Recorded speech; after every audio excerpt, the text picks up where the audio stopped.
as a note, I actually have to leave at 7:45 tonight to go to a visitation. So I am I'm taking Tammy with me. Tammy and I are both leaving for the same visitation. So I'm going to need someone to step up and take over as chair after I leave. Don't all jump at once. Yeah. Follow the agenda.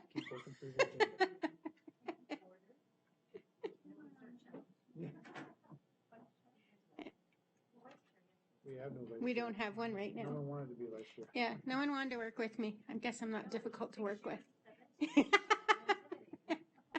Or we can be done by quarter. Or we can be done by 7:45. That's up to you. Because the chair has to go. Well, how about we let people think about it? All right. Well, we'll get going along, and Kevin was waiting. We're live stream now. Thanks. Okay. I'm so excited by that. Okay. Thank you.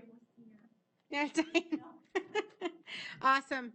I apologize, but you can always control these things. So if I can get a motion for approval of the agenda. Leah, can I get a seconder? Sophie, any discussion? All those in favor? Any opposed? All right, that's passed. Do I have any notices of motion or reports to the board? Nope. All right. Did everybody get the minutes from the September 12th meeting? Can I get a motion to accept that? Sophie, a seconder? Melissa, any discussion on the September 12th minutes? Yes, Dan.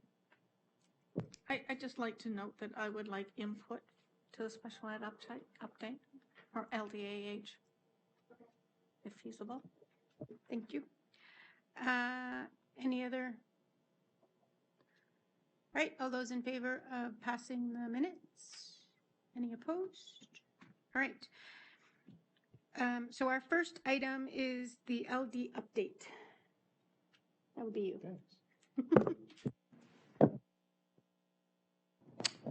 Thank you. So wanted to highlight for you, and I asked Jane to come up to the table since Kevin tells me you have to do that in order to be online, which I know Jane is thrilled about, but so really wanted to highlight some of the great work that's been going on. I know we've talked a little bit about this last year, but we're right back into it very, very quickly this year. So I wanted SEAC to know that this work is going on. So I believe in one of the previous emails that Suzanne sent out that you received these documents. With the agenda.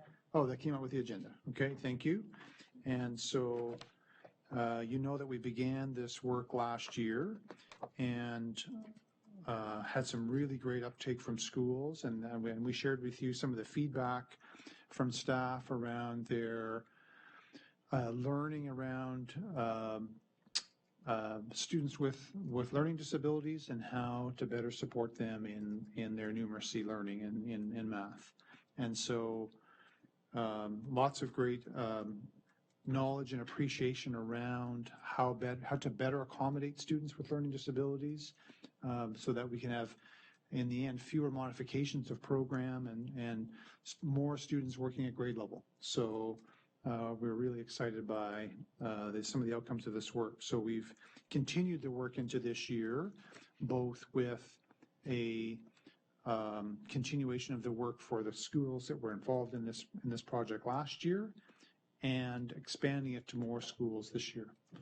So maybe I'll stop there and let Jane add any details that she would like to. Sure, just to give you a bit of background on the two documents that you do have. The first, the Guide to Supporting Students with Learning Disabilities in Math, was a summer writing team project that involved staff from both Student Services and the School Programs Department who worked with the resources that have been provided us by the ministry for this project to produce that for our schools. And then I think that we did share some of the information about our go forwards. We are continuing for the second year with the schools that engaged in this work with us last year.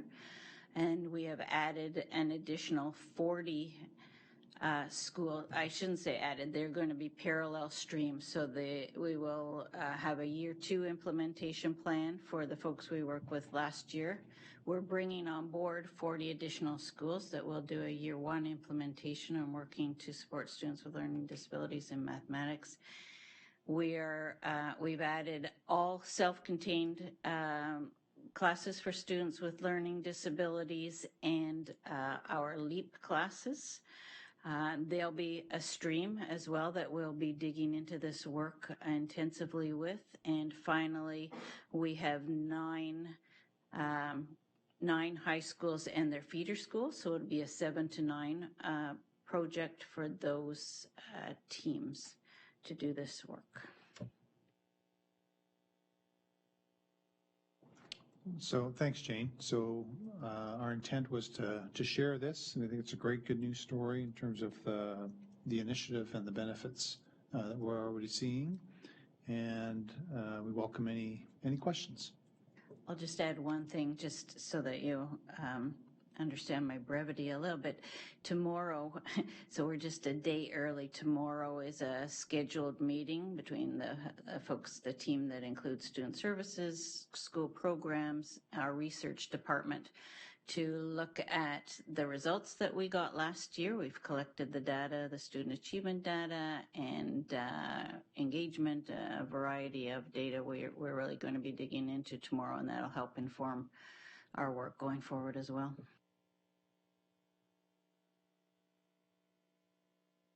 Any questions?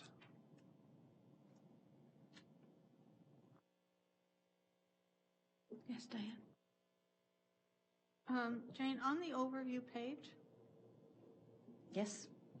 under the 4th bullet, application, I'm not sure what the no, yes, Oh, yes thank you. means. I understand the bullets underneath, but not. Sure, I can, that one I can answer. So if you are in year 1 and you're continuing on, that's the first column. You're not required to do an application. The second column is the 40 new schools we're bringing on board. They had to apply. We're doing all self-contained and LEAP, so they don't get a choice, no application, and the 9 secondary schools did have an application process. All right, thank you. Thank you. All right, thank you. So the next thing that I want to talk about is student voice at SEAC. During our agenda planning meeting, Mark and I had a discussion about having a student representative on SEAC, similar to what the Board of Trustees have with student trustees. And would this be something that SEAC would be interested in doing? It would obviously be a non-voting member, but it may give us the opportunity to get some student voice at the table, to get their perspective as we're having these discussions. As well, it gives an opportunity perhaps to engage students a little bit more in what SEAC is and what we do. So I think it's a two-way street there. So I guess I'm just looking for some feedback initially on what the thought is. What we talked about is a few things we'd have to look at is what grade level would we want this person to be at? Like, are we looking for a high school student? Are we looking for someone with an exceptionality, or is it that not a specific criteria? You know, how many do we want to have? What expectations, that sort of thing. So I'm looking for feedback on all those. Yes, Amy. Thank you. I'd be interested in knowing what other boards around the province are doing. I would also be interested in knowing AOSTA-ACO's take on it, whether they'd be interested in that or not. As an association, that's the Ontario Student Trustee Association. They have requested a seat at the Ontario Public School Board Association level, and that's currently being discussed at OPSPA. So this might be something they're interested in doing province-wide, but I would really be interested in knowing what other boards are doing, especially in the GTA area. Yes, Sophie. I think that's a great idea. Just today, CBC radio had a special on students and teachers on special education, and a student called in, and they were so articulate and had so much to say about their own experiences in school and what they were advocating for. So I think fabulous idea. Sherry had her hand up, then Leah. So the comment I just wanted to make was I think it might be better to have two than one, because I'm just thinking if you're the only one, it's a lot of perceived responsibility on one individual, and if even just two, I think would make a difference. Yes, Leah. Thank you. I would also inquire at the student trustee level to see whether currently there are any students serving who could be that voice. We don't know what the makeup is, to my knowledge. Wait a minute. Trustee Pappen sits at the student trustee rep. Mentor? Can you give us some Well, Mark's idea? going to respond first, and then I'll let Michelle. So Trustee Dasha Metropolanski and I did talk about this, and there is certainly interest. I think the student trustees in general are looking for opportunities to participate in a variety of other ways within our board, which I think is fantastic.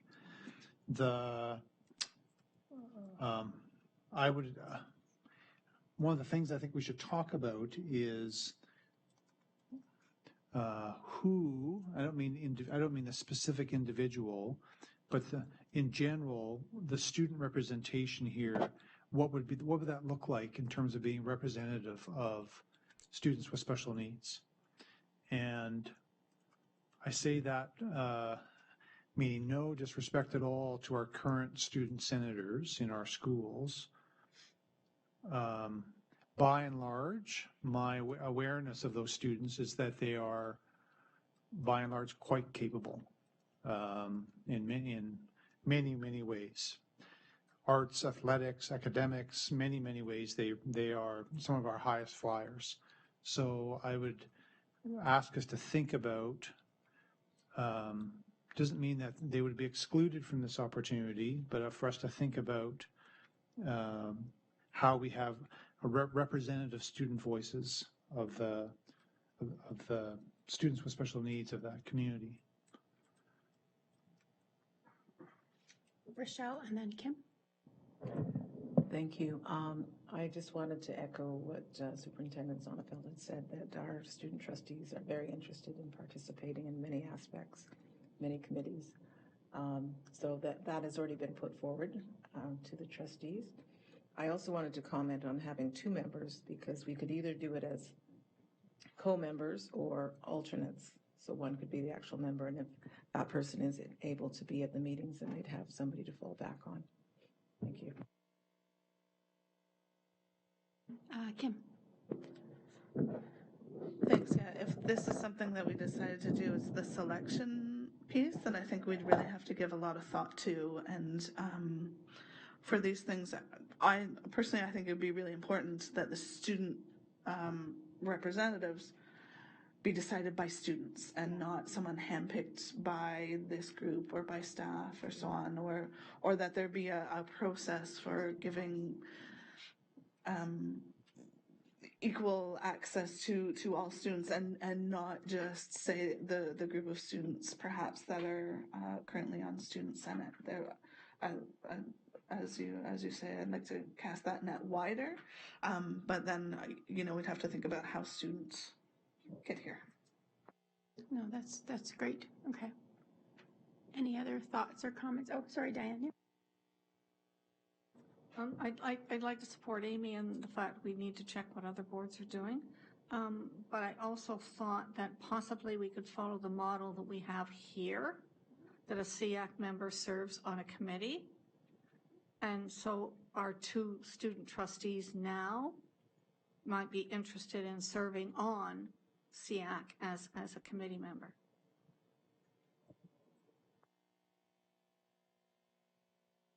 Yes, Amy. The one wrinkle in that is that you have to be 18 in order to be a member. And we are only allowed 3 members at large, which we've already filled. So if they're not a member of an association, then so they would have to be not alternates, but they would have to be non-voting members. And so we would then have to change our policy on the Special Education Advisory Committee. So yeah, unfortunately. And I think Too many rules. Yeah. I think the idea was to make them non-voting because we realize that there are some strict rules, but to get the student voice at the table, to allow that expression of ideas, how can we work either within our current policies or look at making adjustments? But again, it's something we had talked about and wanted to throw out there to see, is this something you're receptive to? We can continue to do the research to find out what other boards are doing. What does the Ontario Student Trustee Association think about it? Do a little bit more. We didn't want to go too in depth into research if you guys thought it was a horrible idea.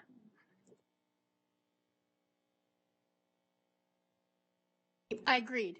We have to do it right. So yeah. All right. Any other comments on student voice at SEAC? All right. So we'll go away and do some additional research and come back with some more information now that we know that it's of interest. So the next topic is the Special Education Plan Review, our favorite topic every year. So this year, as I mentioned at our last meeting, we are proposing that doing this, we're asking you to tell us what specific standards need review. And I don't mean from a grammatical, I think we've done the grammar, all of that over and over and over again, we're done. So I want you guys to look at it and tell me what standards need to be reviewed from a what do we actually do versus what is in the plan. So keep in mind, the plan represents what we actually do in the school board, not what we would like to be doing, but what we actually do right now. So, and I'm going to get into what we would like to be doing in a minute. But I want to address how we want to do this. So what I want, and I kind of mentioned it last week, what I would like for each of the association's member at large, for all of you trustees, everyone to do, is to go through the plan and tell us not the changes you want made, but the standards you want reviewed. So or the section. So some of the standards are pretty big. So if there's a very specific section, like for example, if the definition of learning disability did not reflect the current PPM, well, we need to review that and look at that.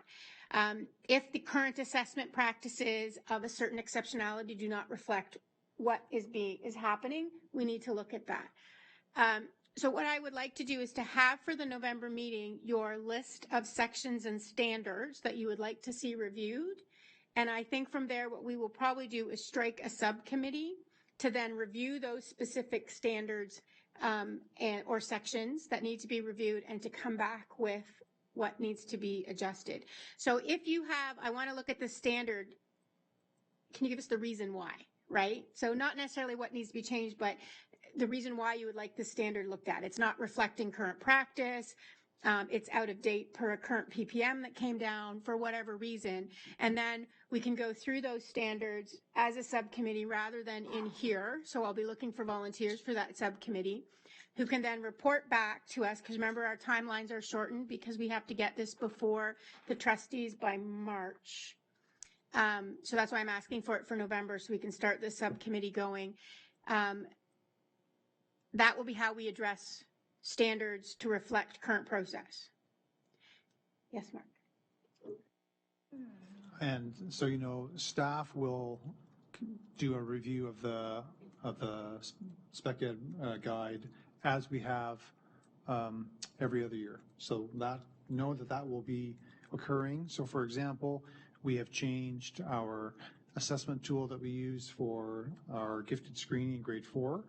And so that description of that and the process, any adjustments we've made to that, we will go in and make those changes.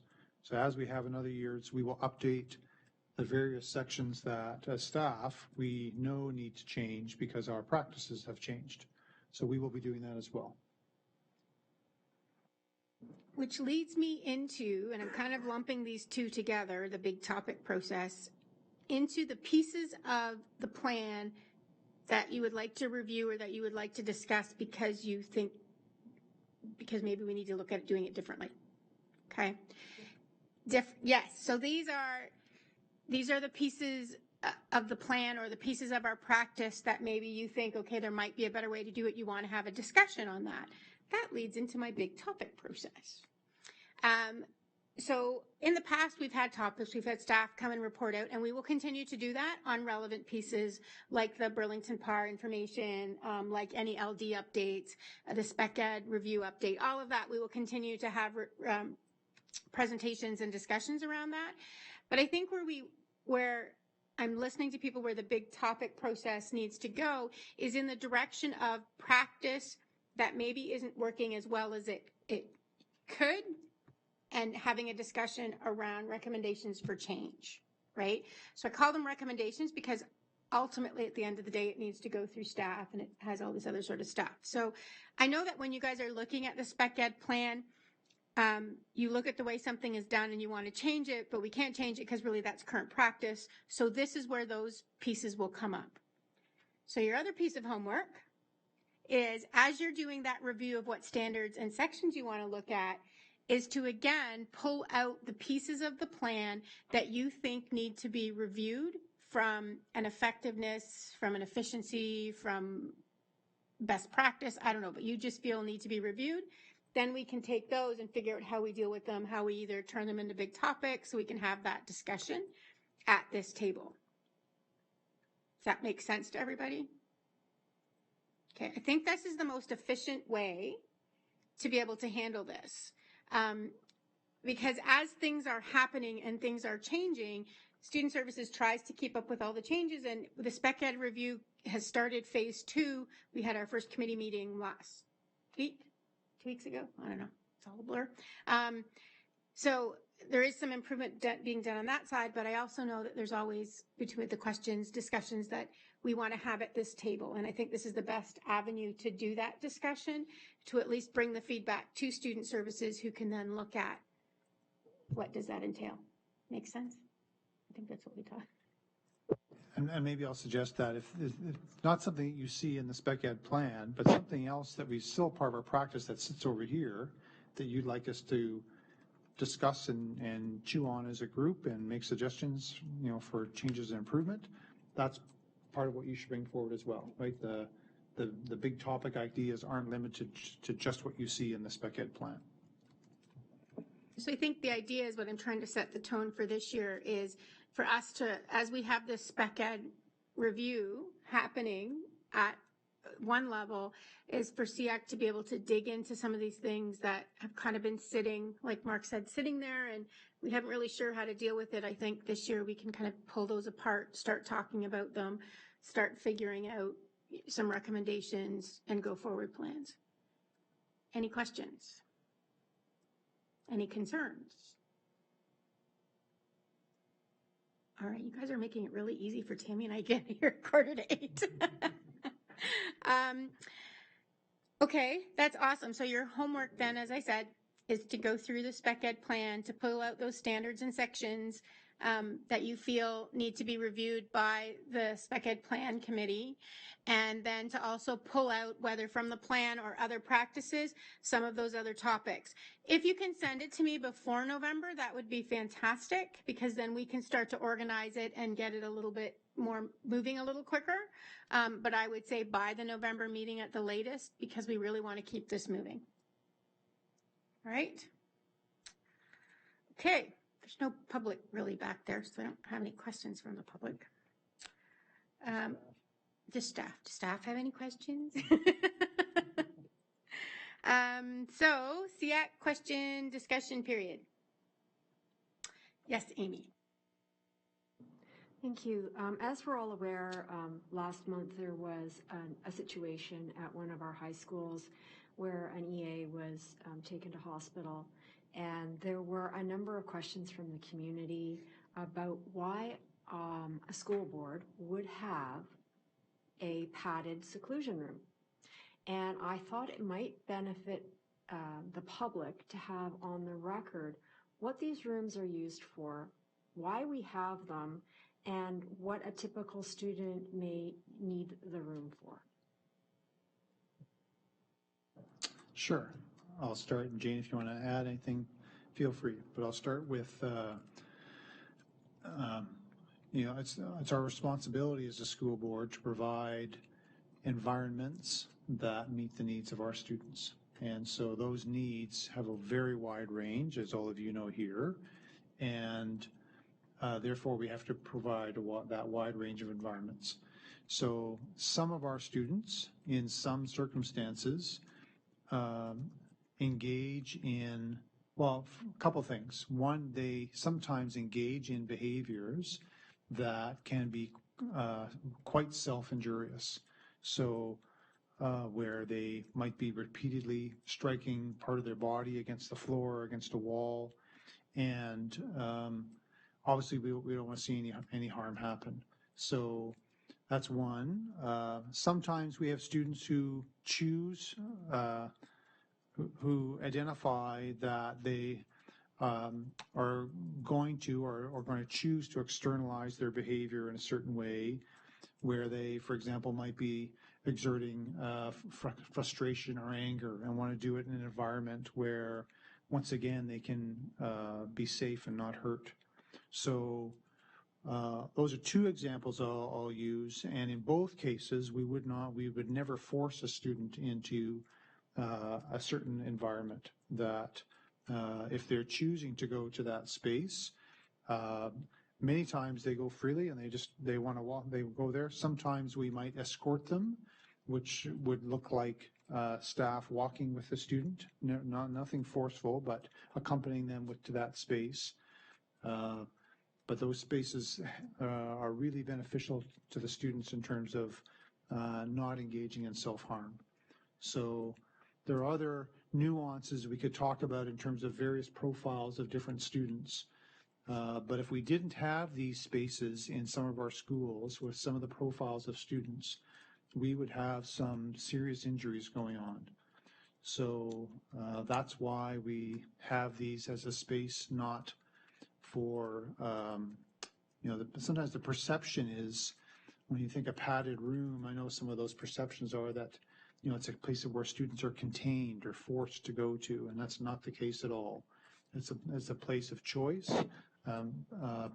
Parents are aware that that space in the school is there, that their child is using it at different times, and parents are aware. We have parents who want to make sure that their child has the access to that space, because it's often similar space that they have access, the child is utilizing at home for some of those same behaviors. So they want that type of space available for their child at school as well. Jane, do you want to add anything to that?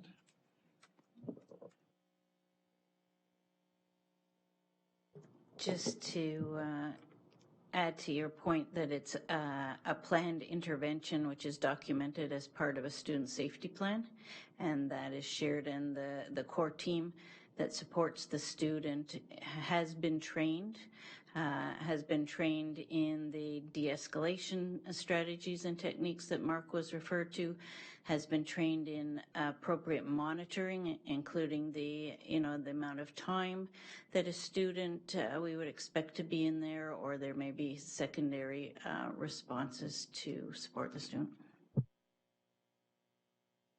Thank you very much. That's a very good explanation. Diane? LDAH received a communique from LDAO this week advising us that there is an EDU governance consultation that you should have received, because it comes from PACON SEAC, and you should have received it, asking several questions to respond, like a survey. The survey response doesn't need to be back till November 16th, so that if we are made aware of, as a committee, of what this survey is asking,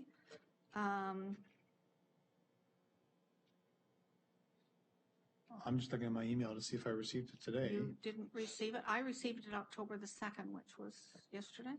Who did it come from? LDAO. But if it's coming from PAC on SEAC, it should have come through the ministry. Well, the attachment came from LDAO, and it's called EDU Governance Consultation. And it says the Ministry of Education is doing a review of governance of school board committees, including SEAC. I have attached the discussion guide, which I hope has been sent to your SEAC. Responses to the consultation are due by November 16th. Can you forward that to us? Yes, please. Yes, I can. I didn't see it either. LDAO could be out in front of the ministry sending it to boards. That's possible. Wouldn't be the first time. Yeah, it wouldn't be the first time. So Okay. that could be the case that's coming. And it also says not all sections are highly relevant to SEAC, but the following questions might be addressed by SEACs. And so it gives us 3 questions in that survey that SEAC might possibly want to respond to. Yeah, So I can forward that email to both you, Denise, and Mark. And then maybe we can engage in that discussion And next that meeting. could be, because it's not due till November 16th, that could be on our next agenda. Sure, that'd be great. I didn't get anything. Nothing yet. So Well, send it to us. Often LDAO is ahead of the ministry. All right. Send it to me and we will plan for it. Amy, did you have another question? I did actually, thank you. I was copied on a communication from one of my elementary schools regarding the grade 4 gifted screening. And when I read the communication, I thought that it was rather interesting. They did explain that we're no longer using the tests that we used in past years, that we've switched to the CCAT-7, which is a universal abilities test. And but they still refer to it in their email as gifted screening. And since it's a universal abilities test, I was wondering if we might be needing to redefine how we talk about the use of that in the grade 4 screening, because we're finding more than just giftedness when we apply that test. And parents may wish to know that this screening tool is much broader and can result in identifying more than just giftedness, which makes it a much more usable tool. And I would just like to know your thoughts on that. So we did have a fair bit of discussion about that because of the broader reach and broader insights that we gain about our students from this tool. Nelson is the publisher of this tool, and so they've offered us a variety of perspectives on that. I'm not sure if I can say much more. Might our language be different with parents? Yeah, maybe it should be. Our principal reason for doing it is specific around an initial screen for students that might be an appropriate, candidate for a gifted identification. So that's still the initial, the big purpose behind it. But can it tell us more? Sure, it can. So we'll consider that maybe we should change that language. Just as a follow-up, I'm just kind of wondering, should that be the primary reason for the test? Should giftedness be why we administer the test? Shouldn't it be to find the profile of every student, not just students with giftedness? That's just something I'm going to throw out there, because I think we're in the business of providing education, and since the tool does do that, perhaps that's how we should be employing the tool and not referring to it as a gifted screening anymore, but rather as a universal abilities screening. It's a mindset, I understand that, but I think it's an important one. Yeah, thanks. We'll consider that further. If that isn't the premise for it, then that might impact decisions around the use of the tool in the first place, and other tools that we might use, or other processes like that could be a significant shift and change. So we deliberated that a little bit at the time and said that this change was not about a larger scale change in terms of our sort of past practice around using a universal screen at the grade 4 level. That might, those conversations could still happen, but we weren't going to consider that change. This was about a tool becoming out of date and not, as up to standard as we'd like, and a shift to a new tool. So, but we could take that discussion back. Thanks, Mark. Sophie and then Sherry. I had emailed my questions out earlier to everybody, but I didn't want to ask them formally, so I wanted them in the minutes. Is this the best time to ask those now? No? Okay. So I wanted to ask about the day field trips and in-school presentations admin procedure that was amended in June, and permission forms that go home to parents asking them to absolve the board of responsibility for injuries, etc. So my first question is, why was this admin procedure not brought to SEAC for input when it was reviewed? Concerns about it and the related permission forms have been raised here, so I'm surprised we were not consulted.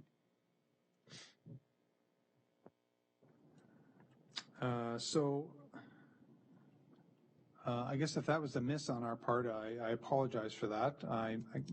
Because those admin procedures do come to admin council, so all of us review them from all of our portfolio perspectives. And certainly I looked at it from the standpoint of students with special needs.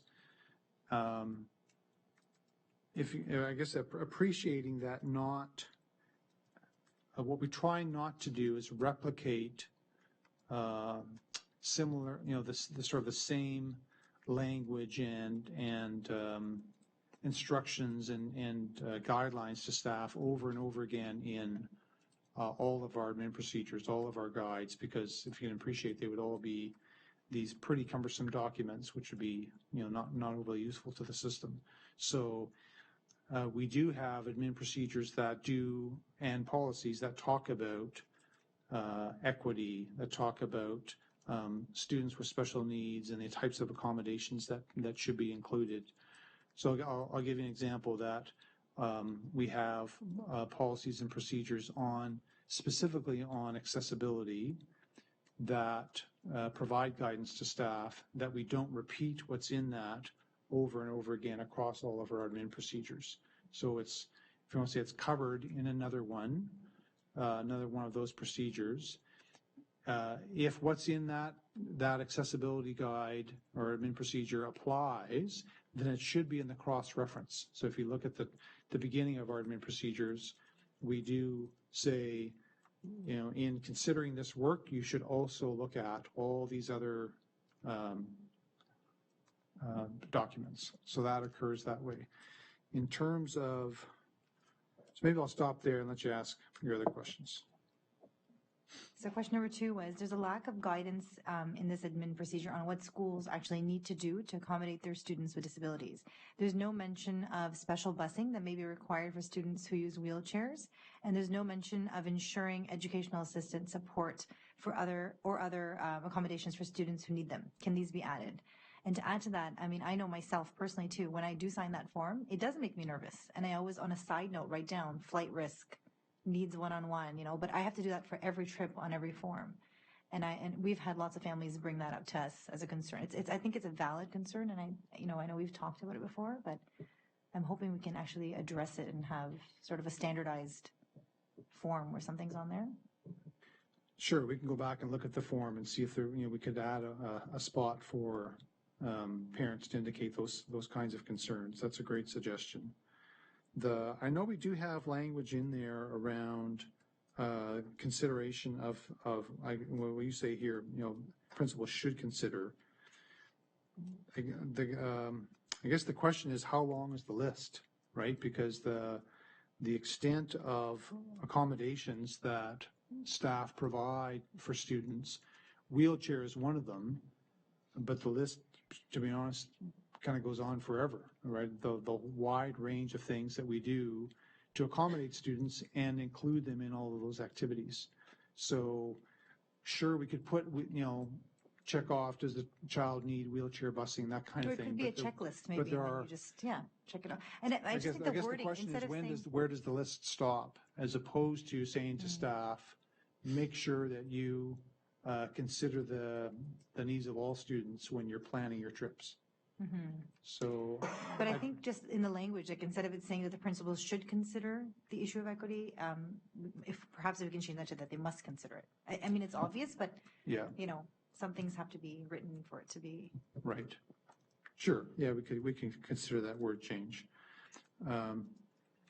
Yeah, my hesitation even in making a list is what doesn't, then what gets lost in the list, right? We think this is a pretty inclusive list, and then you look at it and say, hey, you should have included this here, because that would apply to my child. So. Or even maybe there's a blank space for any children Yeah. that are on IEP, and maybe the CERT's job would be to fill that in based on their needs, Right. based on their IEP. It's just, I think as a parent myself, and I speak for a lot of other families, that it makes me very nervous signing that form when it doesn't even say that the EA will for sure be on that trip. It's sort of implied, but that's a risk that parents take. Yeah. Right. And it's some of the planning that we want to go, certainly would happen for that student, but also that we want parents to have a voice in. So, as always, we want to encourage parents to speak up if they have a concern about that and participate in that planning with the school. Absolutely. And I think often the EAs are there, accommodations are provided, like all this, Yes. oftentimes this is happening. Yes. But for it to be on the form, so we know it's written down, and for a new parent For confidence. in the system, they may not Yeah. know that the EA will be present or they'll be accommodated for a wheelchair, Yeah. et cetera. So just to have that in Yeah, writing. I great think that ideas. would We can go back and look at that. Yeah. Okay. My third question is. Sorry, Sophia, I had to interrupt you, but Tammy and I really have to go. So I don't know who's going to come over and I know I have Amy on the speakers list, and Sophie's is still going, but I really have to go. Kim? Okay, thank you. Sorry. Yeah, I know. Yeah, you have to go. I know, I have to.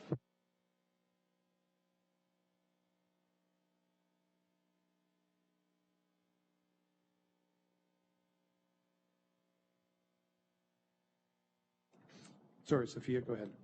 Okay, question number 3. Concerns have been raised at SEAC about the permission forms that go home and parents being expected to sign them when they include no mention of the special supports, similar to what we just spoke about. We were told that this would be looked into, however, the forms still not include any mention of supports. Can you add the following sentence, perhaps, to all of these forms so parents are more comfortable signing them? Quote, the HDSB acknowledges that it is responsible for student accommodations as represented on the IEP, as well as educational assistance support as needed to ensure dignity, health, and safety during all times, that the student in the care of the Halton District School Board. Suggestion. Yeah, thanks. So staff have been doing some back and forth with a former SEAC member, with Diana Bauer, around these forms, and she's made some good suggestions. So we started that last year, did some of that back and forth. Some of the challenge around the forms for students participating in physical activities is that much of the content of the forms are standardized by OFIA. OFIA is the Ontario Physical Education Health Education Association, and OFIA has become the sort of the standard setter for school boards. So I believe all school boards in Ontario follow the OFIA guidelines for all physical activities, sports activities, gym instruction, et cetera, phys ed instruction.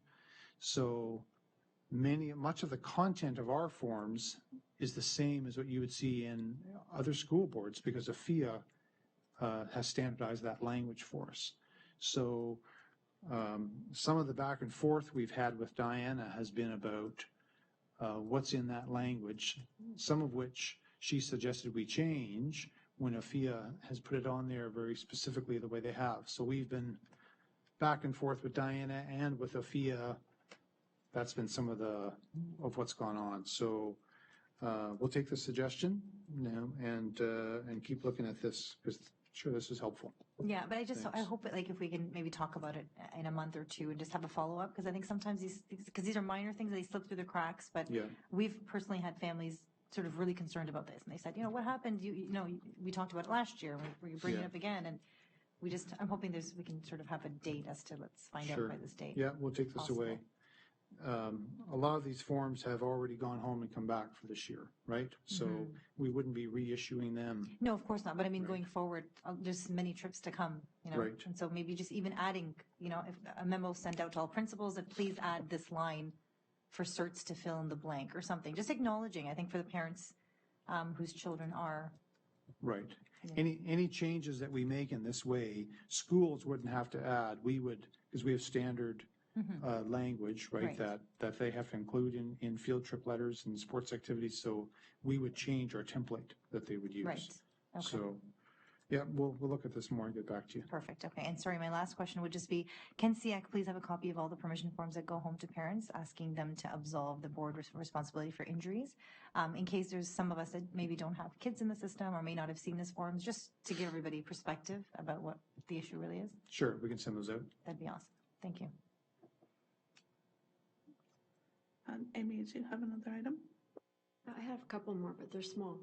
About a year and a half ago, we started talking about trying to solicit more member organizations, and I know that I personally had brought forward a couple of names from the Canadian Mental Health Association, and I was just looking for a progress or an update on if we've been able to attract any new member organizations. Yeah, I know that Denise did reach out. I just can't remember to which I can't remember which organization she did reach out to, but I know that she didn't get any response. So I can share that much. I don't have more detail than that. And if anyone else has more comment on that.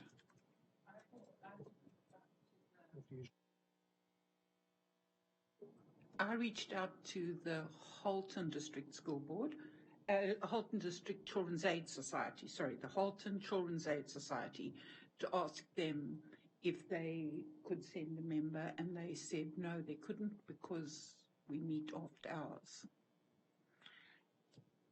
And so I said, please, and they said no. So, they said if they would review it and if things changed, but it was really difficult to ask the people that would be appropriate to attend to come after hours. And I said, well, how do other boards do it? And I really don't know, but I presume that they meet during the day or something. I've got no idea. Thanks for asking. Okay. Sherry, is your comments on this, or is it a new topic?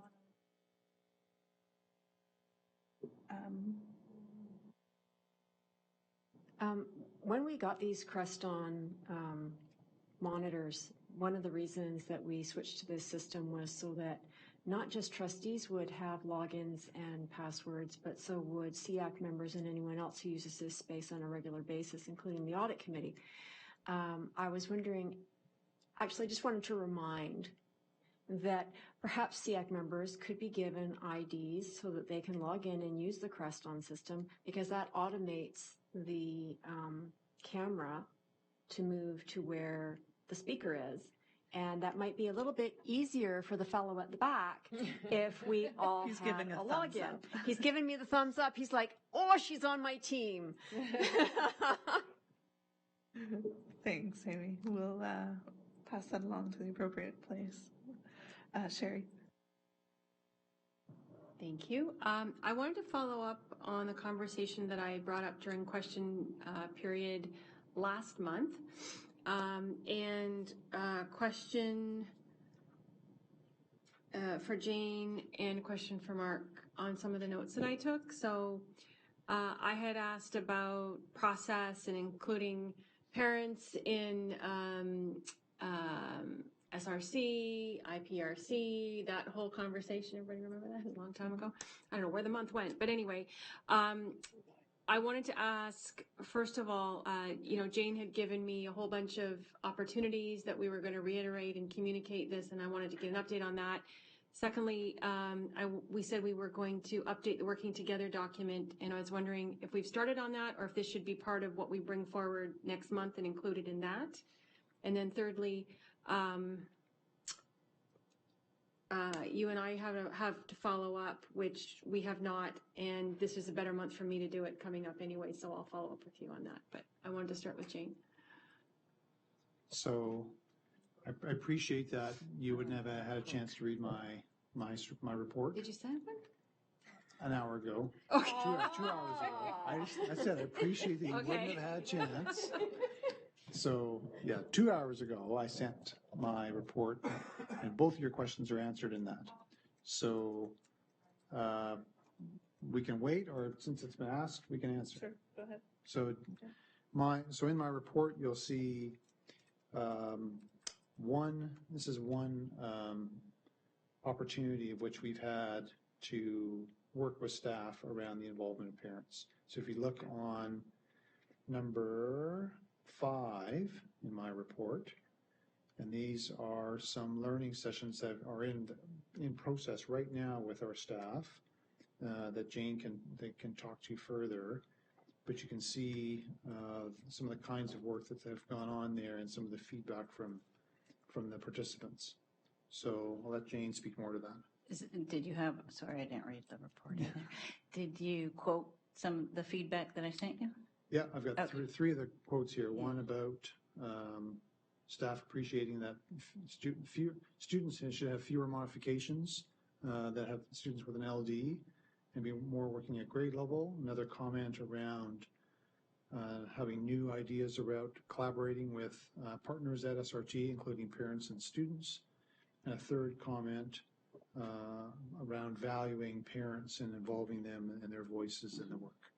Yeah, So and specifically, I'll read to you if you'll indulge me, because I was pretty excited. I did think about you, and we really emphasized this. We were having school teams come to our IEP and effective school teams, and we really emphasized the parent as a part of that school team. So it's our little Google feedback form I'm reading from. And the question was, what was a big learning for you Friday? How will that impact your work as a member of the IEP team in school? And we had a couple of responses similar to this. Their big learning was that we do not involve parents perhaps as much as we can. I have now created a document going back to my CERT team that will be used to help parents understand the SRT team ahead of time and prepare useful information about their student, guiding questions for what to share and guiding questions for what to ask. So I was pretty excited by that.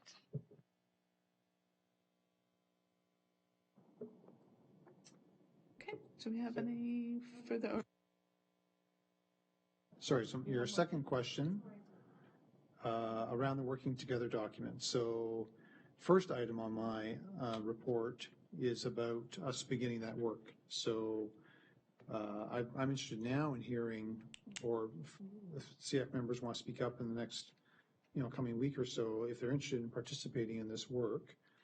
I think most or all of you are familiar with our working together document. It's a fairly significant document, which I think should become even more significant. There's so much more we can add to this document, especially with the ability to create links and embed other material in it. So this work is about to begin, and it's going to take some time to do it well, but we would like, if we have a SEAC member that's interested, or more than one, to join us in this work, we'd be happy to have that voice. We actually would like to have that voice. But also I'll mention that, this is written for parents, right? That's the intended audience first and foremost. So yes, SEAC members bring that voice, that perspective to this, but I think we would be remiss in not seeking a much larger input and feedback from parents around what should be in this document, and as it's developed, getting that input. So just want you to be aware that this team will be deciding along the way how can we gain some large input from parents so that this is really well designed and really helpful to the intended audience. Is that on this item? Yep, go ahead. I was wondering if you'll be making a similar ask at the board meeting tomorrow night of trustees, a volunteer from the Board of Trustees to sit on this committee to review the working together. Great idea. Yeah, we can extend the invite. Thanks. John? I just want to say thanks to both. That was awesome. Oh my God. I mean, I couldn't have written it better myself. That's great. So is that representative of kind of the culture and what was communicated? I mean, obviously somebody got that. That's one person, but do you think everybody got that? Because that's awesome. We've run 2 out of 3 sessions so far, and out of those 2 sessions, I would say that people really had believed that they were doing well, and that they took that reflection back and really saw sort of a mirror that they could be doing better, and have taken that pretty seriously. Yeah. Thank you. Thank you. Thank you. Thanks. John, go ahead. So I noticed in the special edition that was sent out, stating that, like, we're really pleased that ABC has been invited to go out when the newly identified kids are out in the schools. And it's always been the schools, but it says that they're going to be, visits are going to split between the older kids March 1st to 7th, and then the primaries in early April. And we would love to be invited again to go out, but can we please have longer lead time? Because when it's just Sherry and I, we can't hit all the schools, and if we want to try to get other members of ABC to go out to the meetings and be resources to families,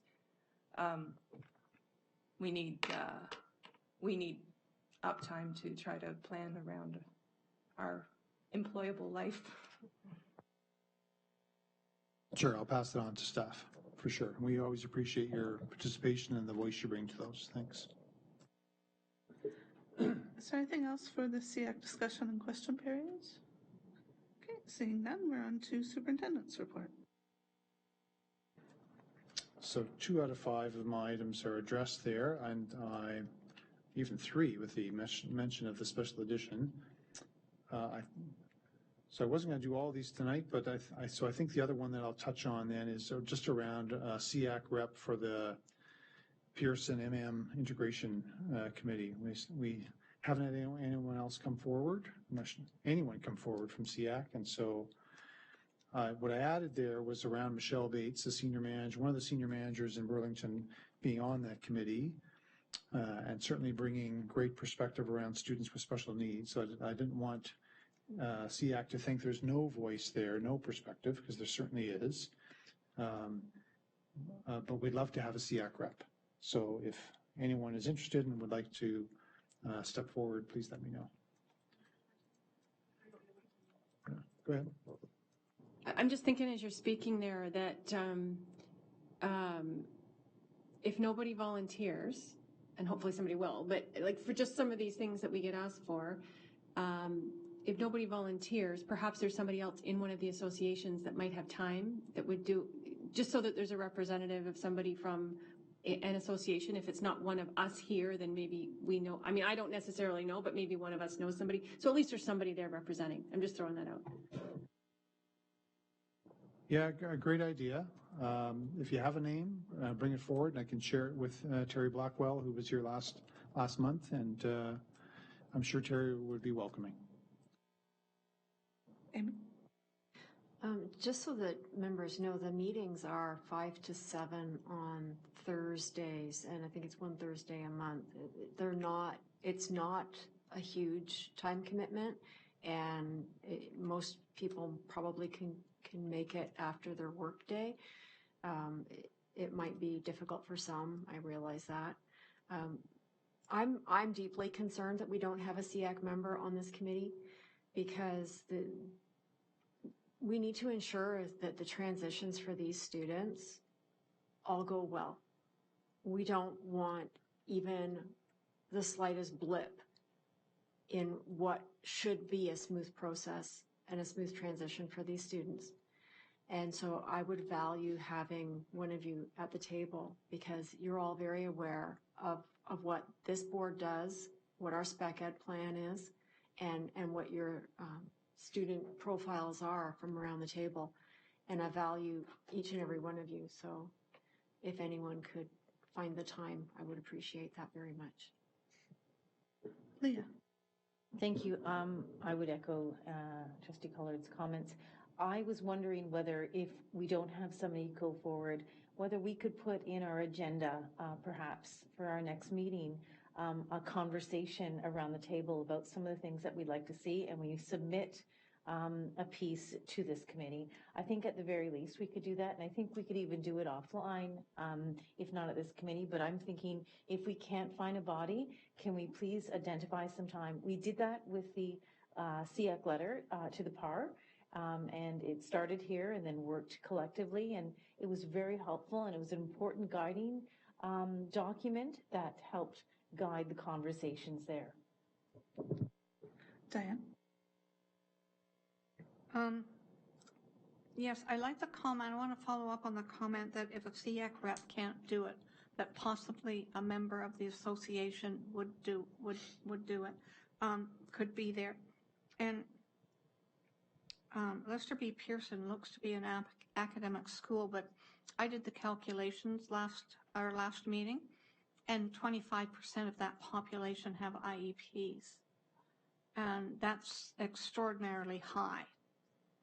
So I think it's important that we have some kind of representation, and I'm sure there will be an LDAH rep there.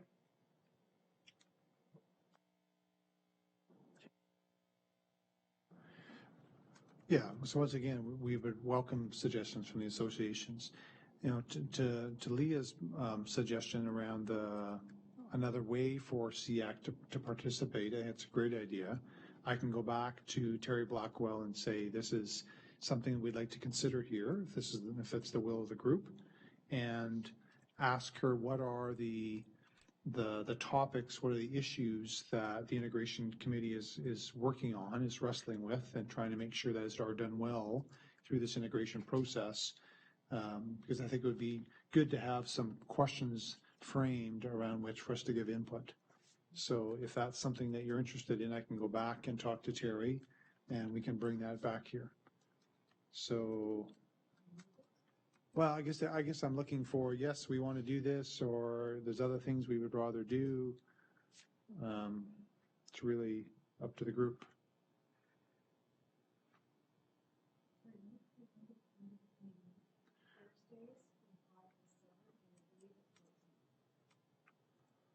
Yeah, there's an integration committee for Pearson now, and there will be one starting as well for Bateman Nelson in the future. There are a number of committees along the way doing a variety of work around the recommendations from the PAR. So, for example, I was in a meeting today with the architect, and we're already talking about what are some of the needs in terms of programming, design, et cetera. So there are many things happening along the way, but this is one where we're looking for specifically for input from a variety of players into this integration committee. So, make sure we're meeting the needs of all kids. I'll just make a comment before we move on. Just wanted to note that in terms of power, we do have 3 Burlington trustees here. And I wonder if it might be worth having almost a standing item on the agenda for the foreseeable future as an update. If we can't find someone to be on that committee, we can certainly have an update from someone who might sit on it and make comments and give feedback that way as well. So, Amy? It could just go under committees and other reports as the PAR Integration Committee for Leslie B. Pearson and M. Robinson, and just add it to the list. Sure. Yeah. And so who would report on that? Well, yeah, right. But if not, I think what Kim is suggesting is that one of the Burlington trustees that sits on it. So as long as that's someone's coming ready to report, then sure. Yeah. My we can add that to the agenda. Question for Mark. So I understand we're talking LBP to MMR transition. However, I'm thinking because I know gifted is going to get split with maybe, well, okay, so it's up for debate. So if it did, I'm thinking there will also be transition from Nelson to MMR for potentially some students. So would that be part of the LBP or would that be part of the Nelson? I mean, because it's not just one school to another, there's some combinations that are also being affected. So how did those ones get included in all of this transition? I don't think a plan is specifically in place for that yet. The first stage is what Terry brought here last month, which was the questions first, right? The survey. So that came here, right, for input. It's in final draft. I think it's going out. If it is not out this week, it may be going out next. And it's going out to all families with a student or students identified gifted K-12 in Burlington. So so first to hear, because if let's say the resounding input is don't split, it's done, right? But if the decision is to make a change in programming or location or options, then input certainly would be welcome from parents and associations. So if there are no further questions on the superintendent's report, just pause. Then we're moving on to association reports. Go ahead, Diane.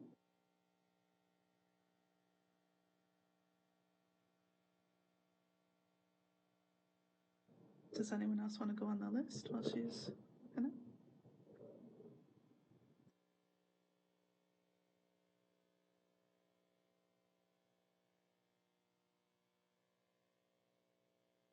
Okay. For LDA Halton, October is Learning Disabilities Awareness Month, and so I brought copies of posters to show. I don't have multiple copies to hand out, but they're here to show.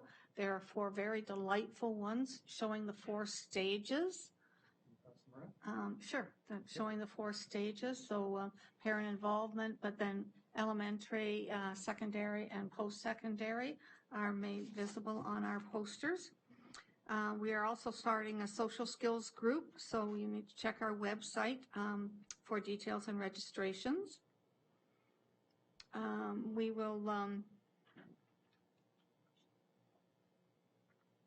will also be starting an assistive technology thanks to a grant from actually Canada Post, which was very, very unusual.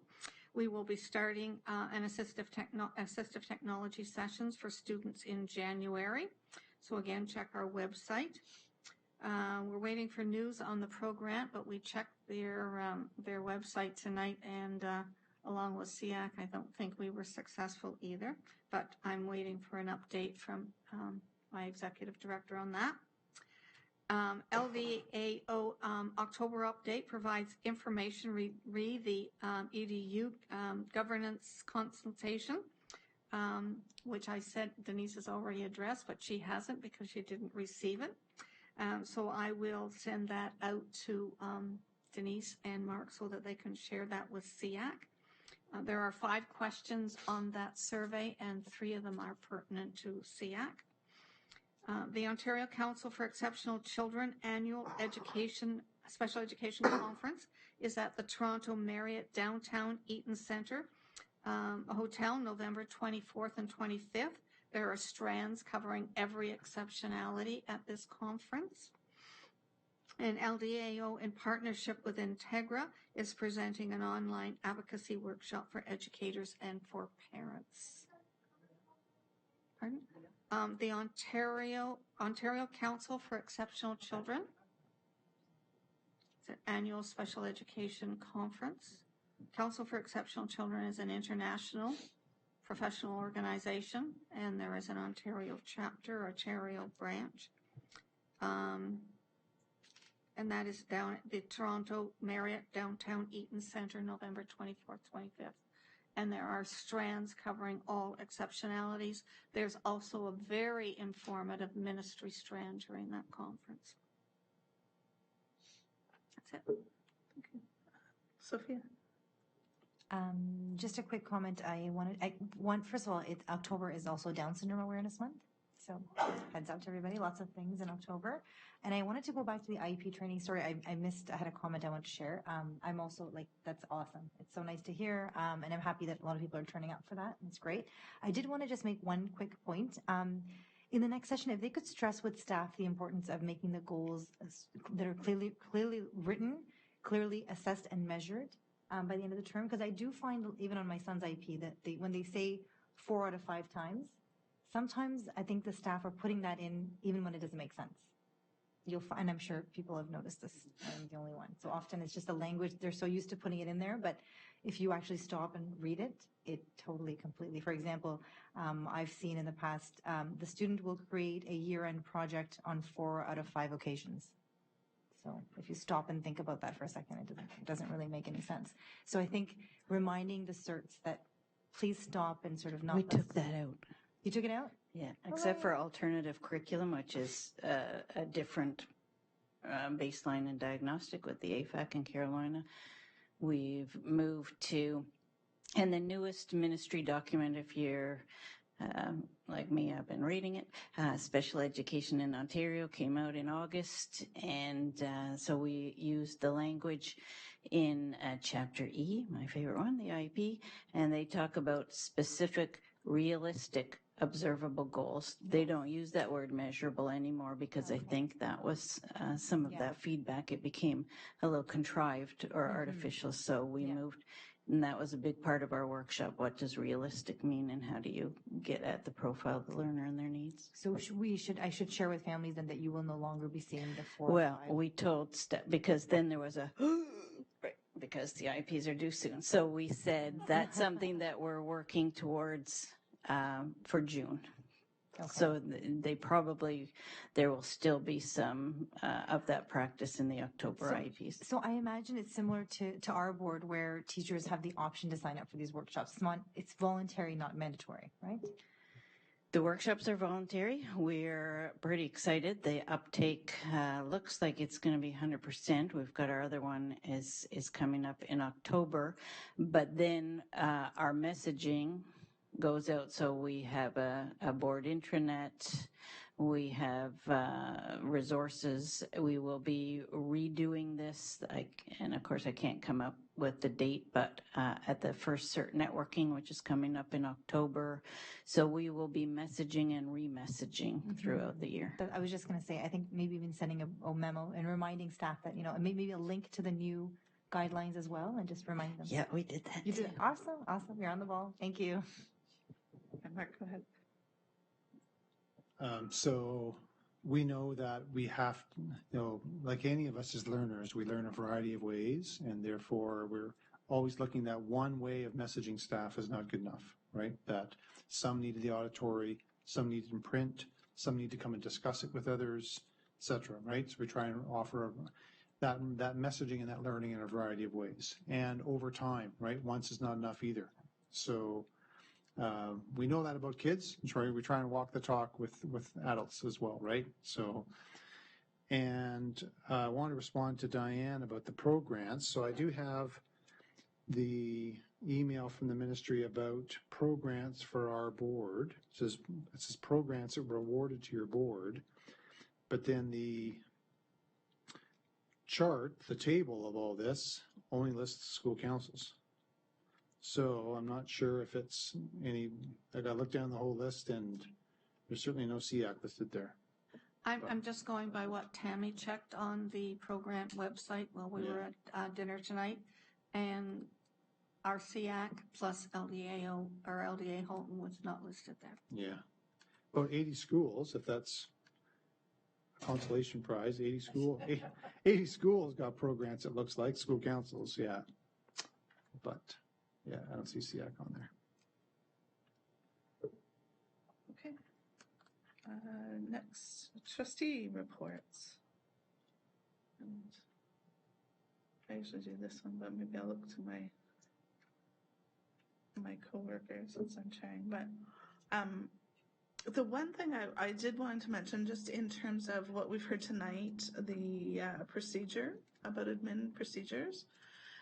These do come to the board. I think it's the first board meeting of each month. I don't think we see it every time we meet.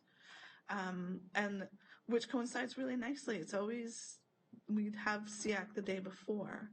So if that,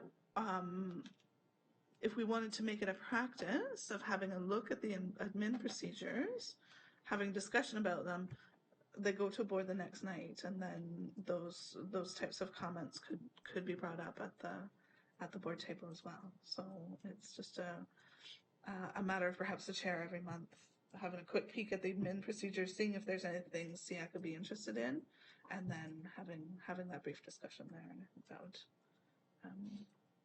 that would be no problem.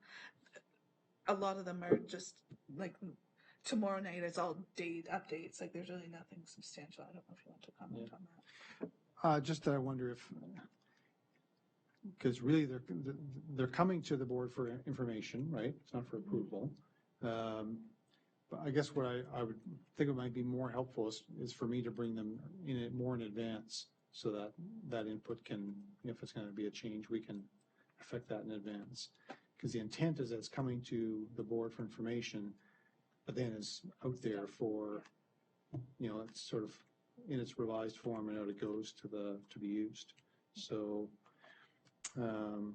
yeah, I guess we should look at which ones are coming up, because some of them are really not that applicable if we're looking at a finance change or something else in terms of our procedures, but ones that are more specific to our students might be helpful.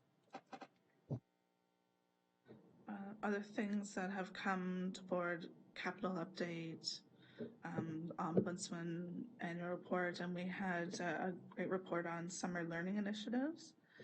And this Wednesday night, something we all might be interested in is the presentation.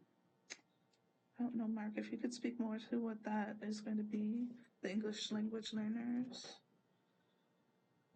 Oh, yeah, that's just, it's a video. It's a video. Yeah. Yeah. But sort of a celebration of some of our newcomers and some of the great successes that they've experienced. Yeah, I've heard it's going to be great. Committee of the Whole is, we're going to start to see some updates there. I'm just going through to see if there's going to be anything of interest to this group. We'll have presentations, for example, about the innovation project, SHIFT initiative, locally developed programming, mental health awareness. So those committee agendas, they go out onto our board meeting, our website for Committee of the Whole, if you're interested in any of those. Amy? Yeah, at Committee of the Whole last week, we had a presentation on transportation from Karen Lacroix, who is the manager of the Halton Student Transportation Services. And while we do have a shortage of bus drivers, she was very pleased that the number of students in self-contained classes that receive high care on their transportation routes, most of those routes are covered by a regular person, like the same driver on a daily basis.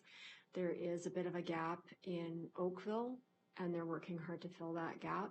But in the other three areas of the board, those needs are being met. Thank you. Any other trustees have comments? Okay, we're on to committee reports. So I'll just run down the list and chime in if it's something that's relevant. A spec ed review, I guess Denise would usually do. Do you have an update there? So the review, as you know, is continuing, and that committee met, I think it's last week or the week before, and talked specifically around where we're going to go next, and so with a specific focus on learning disabilities, autism, and gifted. So our reviewer, who you met last month, is going to be drilling down quite specifically around what our current practice looks like, both in terms of assessment and the process to getting identified and placements and program, and what is out there and what the ministry expects. There's quite a bit of documentation from the ministry, so she's going to pare that down. So it's a summary of what that looks like. And then also looking at what the processes and programs and services look like in other boards similar to us in terms of demographics and size. So that work is continuing, we had a lot of, this committee typically goes over time, so I keep on extending the time, and without fail, they did that again this past meeting. Lots of great questions and dialogue, but really a focus on really understanding what our practice is and what it might look like. But a lot of questions about how do we know? How do we know that what we're doing is effective or not? What does that measurement look like? And those are some challenging questions that if we're going to make recommendations for change, we want to base it on some quantifiable information that tells us that we should make that change. So those were some questions that we're posing that hopefully we can get some answers to. So we have meetings planned, I think, about every 4 to 6 weeks. There are different time frames on which our reviewer is going to go and do her work and then come back, share back with the committee, and then where to go next. And she's planned for opportunities similar in a way to the previous work that was going on in terms of input from staff, from parents, so that we hear those voices and perspectives as we move along. So all that's in motion, and we'll share more details as we move along. Thank you. Sure. Okay, now I'm nervous. So what I heard you say was, she's going to go off and do a bunch of, research, which is great, right? About what other boards are doing. But it sounds like she's going to take all this information and make some, at what point is a judgment made? Who makes that judgment on whether we are doing something that's the right thing to do or not the right thing to do? And who is it that makes that decision, and how do we participate as associations in that? I'm sure Diane is interested. I'm interested. Carla's not here, but I'm sure she would be interested, so that we can ensure that the needs specific to our exceptionalities are correctly represented.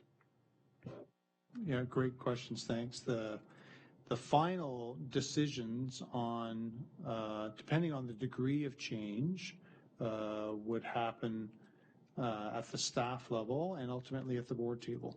So, if we decided we were going to start a new program, for example, a new placement option, et cetera, those are significant changes that would come to the board table. So, around input, she and I met today, and we talked about parent input and association input at various points. So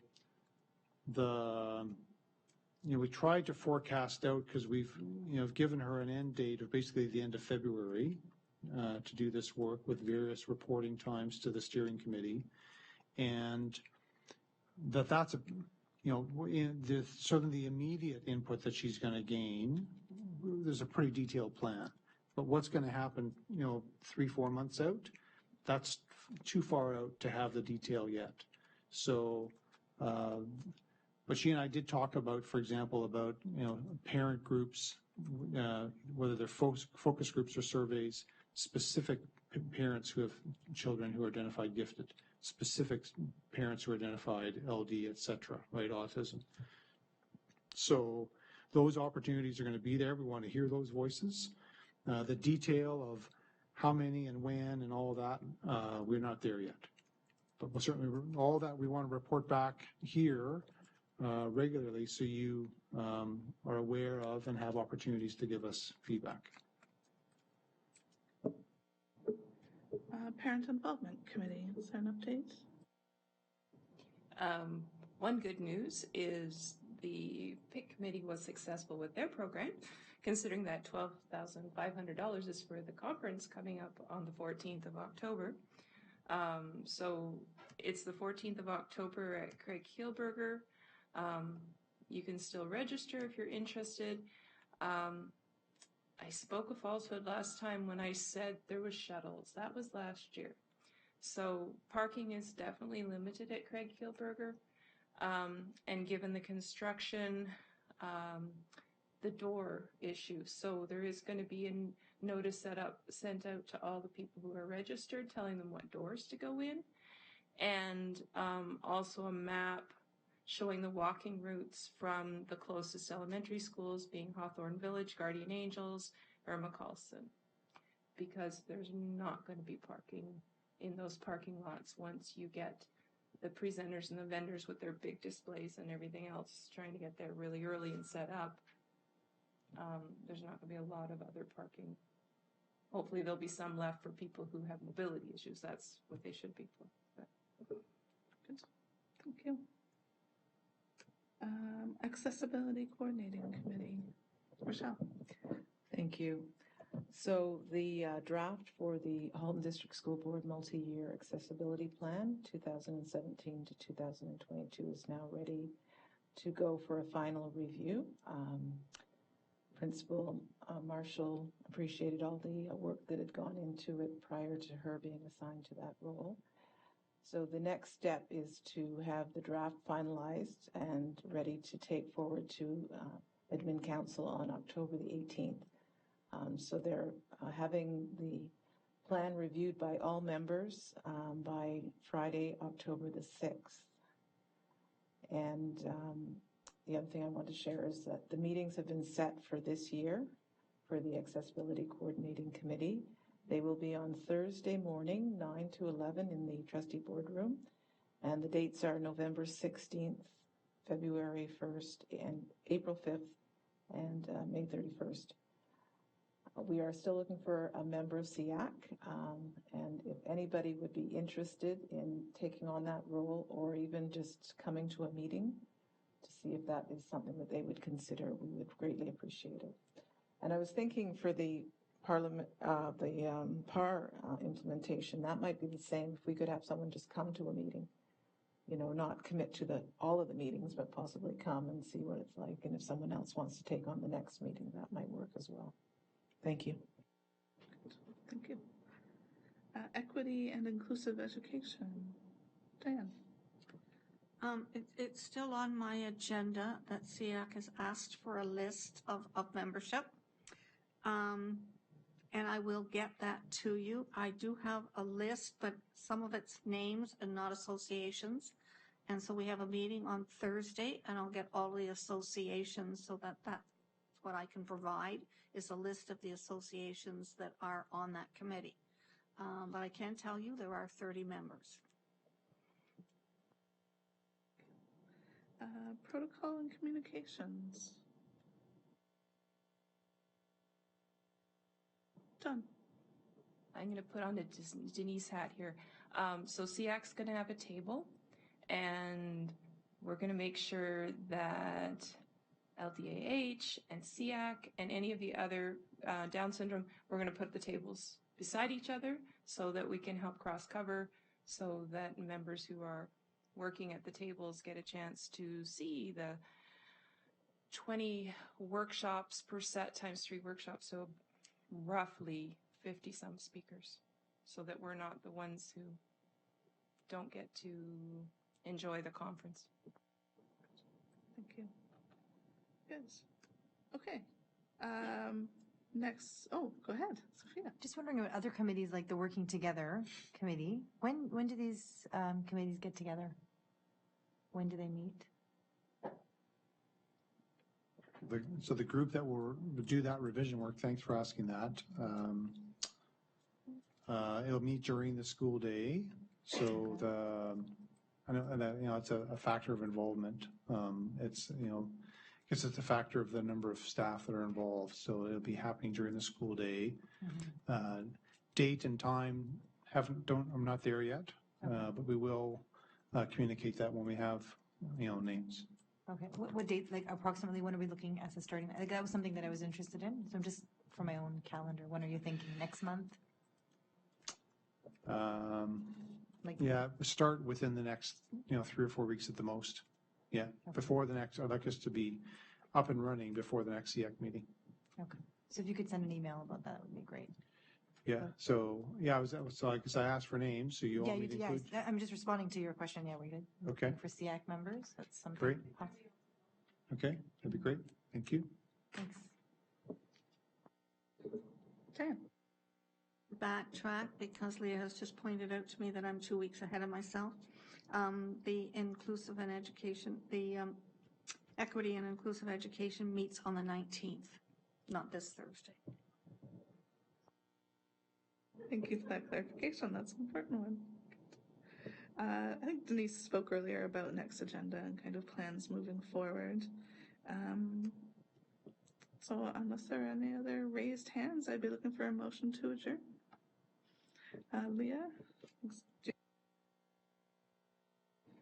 Yes, okay. Moved by Leah, seconded by Sherry. Thanks. All in favor? We are adjourned. Thank you very much.